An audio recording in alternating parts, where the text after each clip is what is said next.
The views and opinions expressed by participants in the following public affairs program do not necessarily reflect the position or beliefs of WDEF or its staff.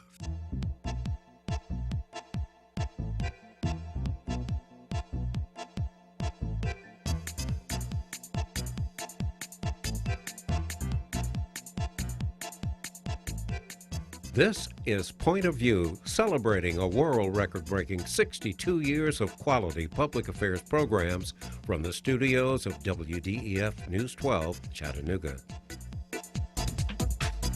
Hello and welcome to Point of View. Billiards and big bands, two sounds that you usually don't associate together. Well, it's happening right here in Chattanooga, Tennessee, as my co-host today, Ruth Carter Hickman. You and I discovered something brand new, at least to us. What was it? We did. We discovered Phil Wyndham, the proprietor, and Dan Dorrell from the Uptown Big Band. When you say Uptown Big Band, you automatically think, okay, this thing is really, really sweet. It's really, really swanky. But Phil, one of the things I was not expecting when I first walked into your facility, I thought I was just going to play pool, but there's a lot more that's happening there than just billiards. That's true, Maurice. We have a pretty diversified venue. We have billiards, we have darts, we've got a great menu. Even though we're not a gourmet restaurant, we've got great bar food, got a great burger. And we also have banquet facilities, and we can do, we have the big band once a month, and we have facilities for class reunions, birthday parties, retirement parties, and so forth and so on. But you have pool tables, and I ask you to bring some examples of cues because these are really pieces of art. Why don't you just quickly show us a couple of them? The first cue that I brought is a very rare cue. It's made by George Balabushka. This is probably one of the top 5 examples of a Balabushka that's in the world. George Balabushka was a Russian immigrant. He lived in New York. So this is kind of like a Stradivarius. Exactly. This would be, not a better analogy, would be the Stradivarius of cues. And it's very simple and very rare. Well, when you say simple and rare, that says ka-ching to me. Well, simple. How much price-wise? Well, this cue, to me, is priceless. The most expensive cue that has ever been purchased was a Balabushka, $500,000. It's insured in New York for $1 million. This cue is, I didn't pay anywhere close to that, but I have a personal I was going to say, do you want me to take you home after, what do you think? Well, okay. It would take more than $50,000 to buy this cue from me. What about the second one? Because now, the workmanship on this is just absolutely exquisite. The next cue, that cue is an example of a basic 4-point cue, the points being the prongs in the forearm, has a linen wrap, and this cue is a Pete Tonkin cue. This is a very ornate, exquisite cue. It's all ebony, ivory, beryl, and silver. And it took over a year to build this cue. Every inlay that's in it, I don't know if you can get a close-up, but every inlay that's in it Turn it a little bit more this way. Is outlined in silver. So it took over a year to build it, and I am a cue collector, which kind of started by accident. A few broke pool players, I would pawn their cues to me, and I had acquired a few. I could get with that. So I went to a cue show. Basically, I was going to sell my cues, and when I got there, I found out that my cues were worth about twice what I had anticipated, and I decided to continue to collect. So I have amassed a few cues, which brings about, if you don't mind my tooting my horn a little bit. Very quick story, yes. The next element is in October the 27th to the 30th, we're hosting the Tennessee State 8-Ball Tournament, and in conjunction with that professional event, we're having a cue show. Billiard cues is an art form, and I would really like for the art community to come out and see some of the work that will be displayed, and there's no charge. It's open to the public, October 27 to 30. Okay. Well, one of the other things that we noticed that also that there was a lot of talk about this new big band that's in town. And for your first impressions, were you surprised? I was really surprised because there were 17 members of your band. Right. Mm-hmm. That's incredible. Yeah, well, it's actually not it's new to Phil's place, but we've been around for about 25 years. I believe the band is about that old. It started out as a club band of the old Provident Life and Accident, and then I've been involved in a little over 10 years, and we broke off from Provident and kind of established our own group. But it's 17 instrumentalists. We have 2 vocalists. We do the traditional as well as the modern big band charts. Yeah, one of the things that I really appreciate is that a big band is like a community. It's a small community that works together in the phrase that we call harmony. You have saxes, tenors, altos, you've got trumpets, and everyone has a specific role to play, sometimes in concert with each other, and other times seems like they're playing against each other, but in the same direction. Yeah, sometimes there is some of the against each other. It happens sometimes. And there's a lot of individualism in jazz, but then there's also the chord structure, the foundation of each piece of music we play. And so whether you're playing as have an ensemble of the trumpets doing a line, or the sax is doing the line, or the trombones, or an ensemble in general playing the melody or a variation of it, there's also a lot of room for individuality, improvisation.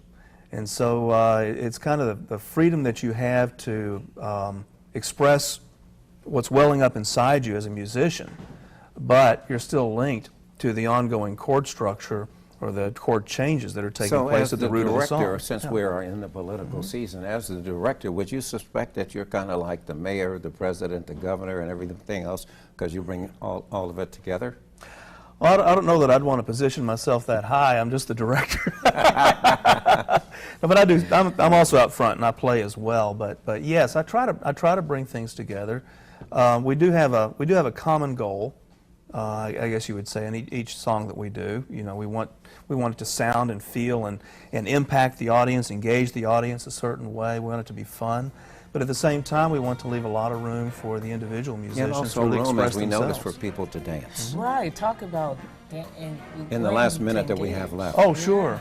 We do have a dance floor. It's open. Come on out. It's but a lot of it, and it's a lot of the traditional dances. You know, the swing, foxtrot, these kinds of things. And I think for people who are not familiar with these type of dances, this is a good opportunity to come out and see what really happens.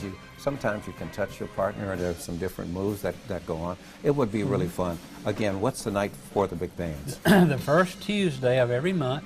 It's very inexpensive. It's $10, and the doors open at 7, and we have complimentary hors d'oeuvres, appetizers for that $10, and then the music starts at 8 and goes until 10. Well, one of the things that we found out, and yeah, I had more than a couple of glasses, not too many to hit the road, but your prices are extremely reasonable for your beverages. I don't know how we do it, Maurice. I don't Well, know I don't how I want you to managed to stop stay in either. business Come on. for 30-plus years. While I mention that, one reason that we have a little longevity in business is our league play. We have leagues 4 nights a week. It's inexpensive entertainment. In fact, I brought a little brochure for you. I want you to put a team together. I've met a couple of your friends that come out there. It's the most fun you can have with your clothes on. I'm telling you, it's good, inexpensive entertainment. Already you know that we're in. Well, what advice would you give to those beginners real quick? Let me tell you that a lot of people, the biggest, I guess, objection is I don't play very well. Yes. Well, it's handicapped. Everyone is rated between 7 and 2, 7 being the best, 2 the worst, or the least talented.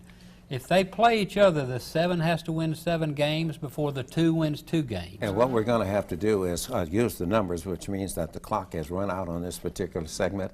And Dan and Phil, we want to thank you very much.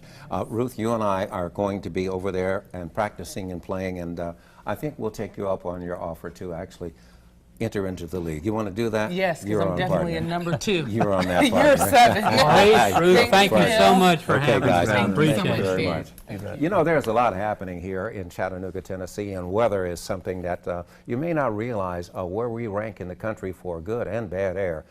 We'll get to that when Point of View continues. Okay, so what would you bring to my company? What do you need? I need problem-solving skills. I got through high school without a car, a phone, or a computer. No college degree, though. Not yet, but life's taught me a lot, and I'm ready for more. Well, you're not the typical kind of candidate that I hire. But you are exactly what I'm looking for. Your company could be missing out on the candidates it needs most. Learn how to find a great pool of untapped talent at gradsoflife.org. News 12 Now, keeping you ahead of the weather with Storm Team 12 forecasts. On air, online, and right to your Facebook page. Anytime, anywhere, rain or shine. Air quality. Is this the asthma capital of the world? Well, maybe not quite, but we do rank. With me to discuss that this afternoon is Dr. Alan Kaufman, but also joining me, brand new as a co-host here, Donna Christian Lowe. Donna, thank you very much for joining us. As a person who suffers from asthma, air quality is very important for me, but I can imagine what it's like for a lot of other people who, especially the young ones in the area. What has your organization joined with other organizations to find out, and what are some of your findings? So specifically around asthma, we are consistently one of the worst cities in the country. Asthma is the #1 reason kids miss school in Hamilton County. It's actually the #1 reason parents miss work. It's also a huge driver for emergency department utilization and ambulance transport from our public schools. Well, when you say Hamilton County, are you looking just high income, low income, or across the board? Well, our organization started back in 2013, and we had parents that were just frustrated in getting services in Hamilton County. And so we started looking aggressively at kind of what drives that. And so we've tried to be a very data-driven organization. And when we looked, there's the same problems everybody's suffering from. The drivers around those problems are very different. And so we see pockets of issues. And what we tried to do is approach it in a very organized way. One of the things that was remarkable was how many little silos there were. What's a silo? So we went into different communities. My favorite story is going, and there was a health service place, I won't give any specifics, where there was actually an outreach program for mothers who had at-risk pregnancies, and it was right next to an OB office, about 20 feet in the same building, but neither organization knew about what the other one was doing, right? So can I jump in? Sure. What about the parents that don't know? They don't know what they don't know. Right. And I'm going more towards the socioeconomic. When you Right. have parents that are just getting by, their child is coughing, sneezing, what are the key indicators this may be asthma? Because some people don't have the resources to run to the pediatric office every day. Right. And I think so that's just one of the many barriers that a lot of kids face when they're trying to deal with asthma. And so when you're looking at a child, so every kid gets runny nose and coughs, but when we're seeing coughing episodes, especially that they're severe enough that you throw up with them, if we're seeing that cough gets a lot worse at nighttime, if it gets a lot worse when a child goes from indoor to outdoor, if we see a cough that gets a lot worse when a child plays. And so, what we typically think is this wheezing attack, and that's an emergency, but that's just the tip of the iceberg. We see so many kids that don't sleep well at night because they have just mild or moderate asthma. That affects their performance at school, so they're not ready for school when they go the next day. They'll often stop doing activities. They'll stop playing football, they'll stop playing basketball, because when they do it, their breathing is bad. And so these kids tend to be less active, so they tend to be more overweight. They tend to not get engaged with other friends, so that their social development tends to struggle. So there's a lot of stuff that goes along with asthma, and that's why we felt like it was such an important thing to focus on. What gets me is that this was known as a rust bucket city for years. We had a lot of industry here that did a lot of pollution. Right. That has changed. What we're still talking about now is air quality and development of incidents that really compares to some third world countries. Right. Yes. Right. And our geography drives a lot of it. We live in this beautiful little mountainous bowl that catches all the fantastic foliage that grows around here. If you're a gardener, Chattanooga's a great place to live. If you have allergies, it's a terrible place to live. But when we looked at kind of where these kids were, it was striking that they all go to school together. So when you look at the 72 schools that Hamilton County has, 11 of those schools have an asthma rate with the children there twice what the county average is. And so what we wanted to do is approach those kids where they're at. So you talk about a community model. Right, exactly. Not even kind of knowing that asthma is a problem, but then how do I get services if I think it is? And so this fall we opened up 5 telemedicine clinics at Eastside Elementary, East Lake Elementary, East Ridge Elementary, Orchard Knob, and Woodmore Elementary. So you're covering the gap. Go ahead. Yeah, some of those schools are in District 4. Now, I just Correct. know from that, and again, that goes back to that socioeconomic.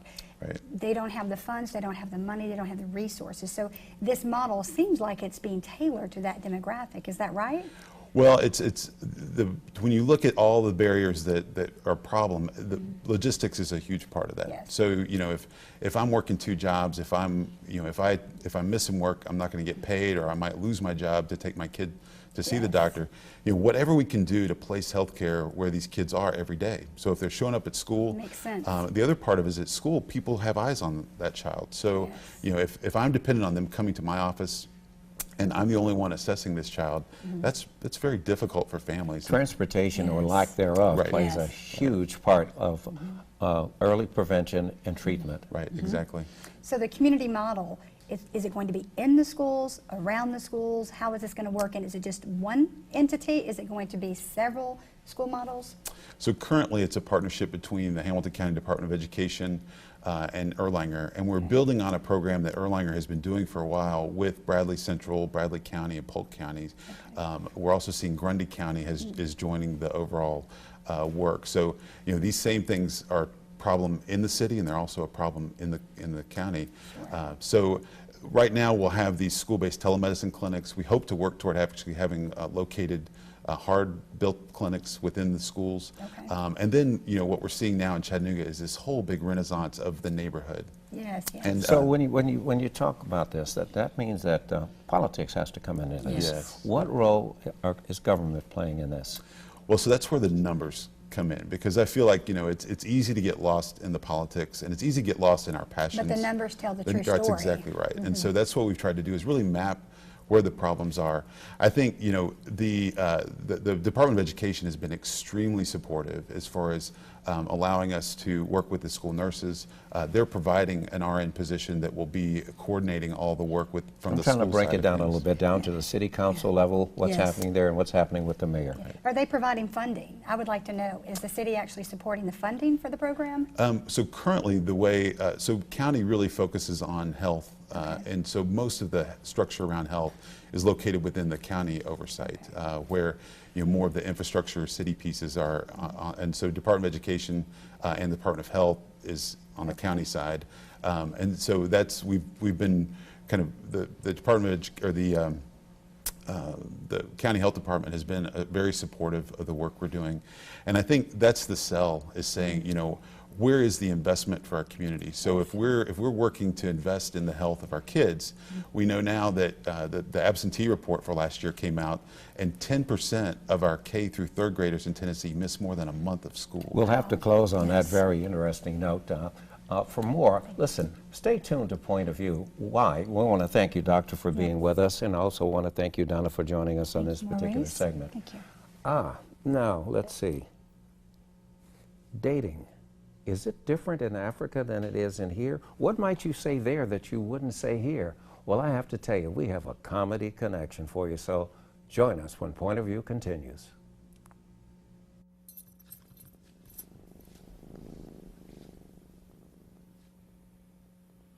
There's a shelter pet who wants to meet you.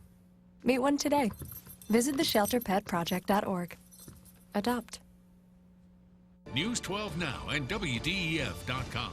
Anytime, anywhere.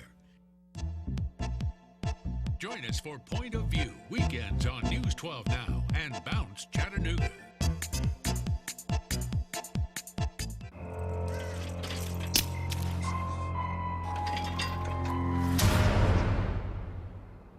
If you don't fix them, sparks from dragging tow chains could cause a wildfire, and that could be scary. Only you can prevent wildfires. I don't know about you, but for me, a day without laughter is not a very good day. I don't have many of those days, which is why it's a pleasure when I think about the comedy connection.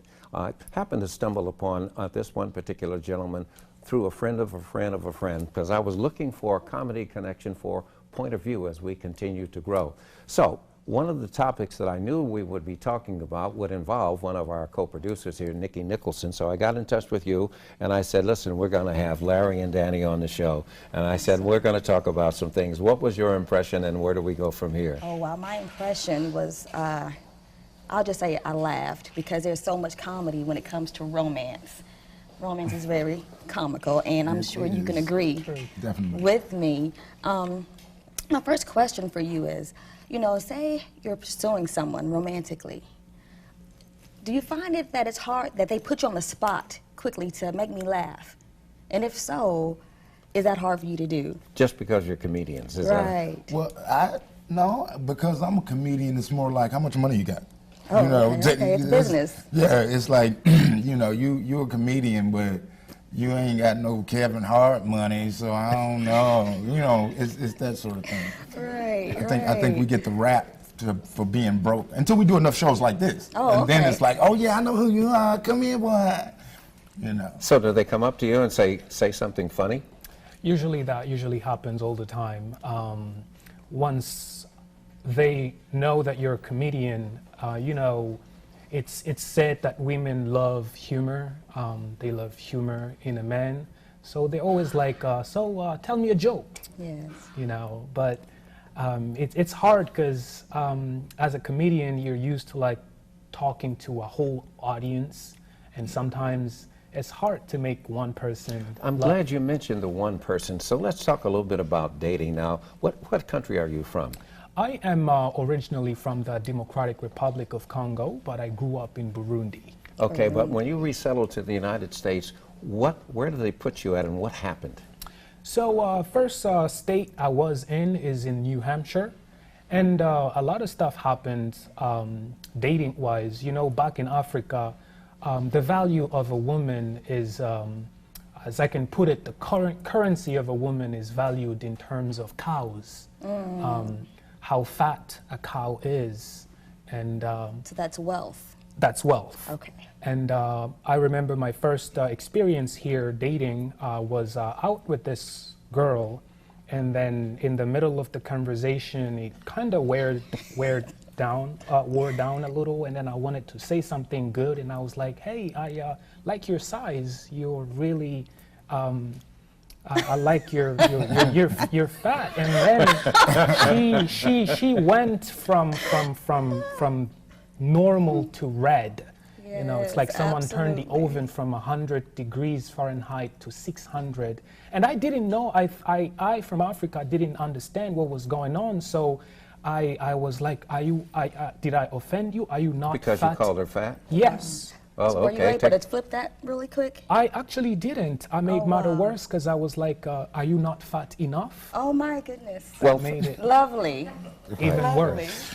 Wow. Oh wow. So the transitioning from the African women into American women, do you find that knowing both now, do you feel like you have the upper hand as far as with American men?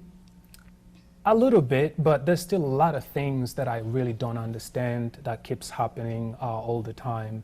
There's a thing about asking a woman's age here. It's kind of like taboo. You don't do that. And I tried to do that once. You're not learning very fast, are you? You tried to do that once. You know, I didn't know that was... I want to get real quick to, when you went to Minnesota, they said that they wanted to acclimate you to the culture. What was that like? And then we'll come back with you, Larry. Well, the thing is, they took me out and they wanted me to understand the American culture, and they said, we're going to help you get into the culture. So they took me out camping and hiking for fun. I was like, I'm from Africa. Are you guys serious right now? I've been camping for 20 years now, and you camp for 1 year. It's not fun anymore.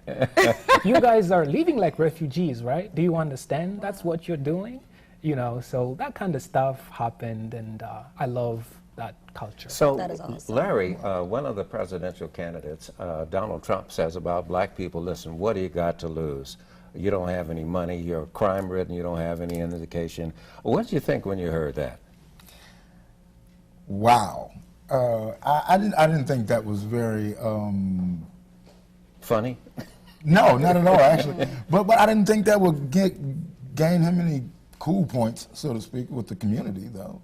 So, go ahead. But see, I think it also revealed the ignorance, the lack of understanding of our culture and what we go through, or the neglect to care. Exactly. I'm not sure which one that is. I've given you the benefit of the doubt and said maybe you just don't know. Well, you know, I look at Donald Trump myself, and some things are quite comical if you look at it in that way. And with that being said, with some of the things that he says, you being a comedian, you know, it's taboo to say certain things as far as race, religion, or sex on your job, but on your job, you can target race, religion, and sex. So how is that for you? Are there any boundaries for you? To some degree, I guess. But I think for a comedian, I think that is the uncensored perspective. The things that we experience every day that we kind of forget about at the end of the day, or decide not to say. And like you said, in the workforce, you know, that you just can't say. Like even, you know, in the black culture, as we put it, what do we do nowadays? Do we shake hands and come in for the shoulder bump, or do we just fist bump? Or, I mean, what do we do? Or do we clap, shake, and then, I mean, what do you do? So when you run into that awkward situation and you're going to give somebody 5 like this American thing right here, right? So I mean, and when it becomes awkward, what do? You know, when you approaching the door at the Starbucks and you see a young woman, you know, women liberation, a lot's going on. So do I open the door for you, or you gonna bump me out the way? I got it. You know. So I mean, all of those unspoken moments throughout the day is the freedom of the comedian, or to challenge your standard or tradition. Well, speaking of the freedom of comedian, I have a question for you. You have something, a segment when it comes to comedy that you've started, and it's called Is He Funny or Nah? Right. Yeah. Or Nah. So please explain that to me. We have less than a minute, but right. The Funny or Nah is basically it's a open mic comedy show for the guy that just thought about being a comedian and wanted to try it, and then a lot of my comedy comrades that are very seasoned come in there. And in between each act, we just kind of ask the audience, is he funny or not? Give me your best one real quick. Oh, wow, she got me up. You know, you have very small feet. And I was going to say, this is like the Apollo Theater. You know what they do in Harlem? Yeah, that's right. You know what happens. I was going to ask, you know my next question. Right. That's what is just he happened funny to you. or not? Yeah, you two will be back with us again. Danny and Larry, we want to thank you very much. And of course, Nikki will be also. Point of view, what do we have in store for next week? Well, the importance of public broadcasting. That and more. Join us. Naira Katzel will be with us also. I'm Maurice Lewis. Thank you very much for watching. Closed captioning provided by the following. Funding for this program is brought to you by Barnett & Company, specializing in tax-efficient strategies for the preservation and distribution of family wealth, offering continuous investment management with a focus on long-term strategies. Areas of service include investment, estate, education, and retirement planning. Barnett & Company, the power of compound returns over time. More information can be found on the web at barnettandcompany.com.